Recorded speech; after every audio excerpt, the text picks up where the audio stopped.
irrinunciabili, però io lo riassumo con una parola: è il servizio al cittadino, alle istituzioni democratiche della Repubblica, e il servizio fino all'ultimo, fino anche all'estremo sacrificio. E devo dire che a questi ideali troviamo delle risposte pronte, molto probabilmente perché i tantissimi giovani che cercano di entrare in polizia affrontano delle selezioni che sono anche estremamente impegnative, estremamente selettive, con tantissimi candidati.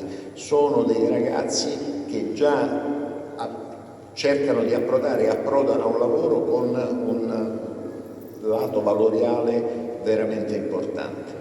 La formazione e l'istruzione è qualcosa di molto importante, e nella formazione la memoria è qualcosa di importante. Alla Scuola Superiore di Polizia c'è un luogo che per noi è sacro, che è il sacrario di tutti i caduti della Polizia di Stato, dove ci sono una serie di forbelle che riportano i nomi di tutti i caduti della Polizia di Stato, e devo dire che è triste vedere, con il passare del tempo, io ho 33 anni di servizio, e di vedere come tante di queste forbelle si vadano mano a mano riempendo, perché in tanti si sacrificano fino all'estremo. Grazie.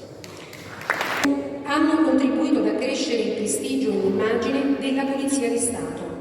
Chiaro esempio di professionalità, dedizione e coraggio.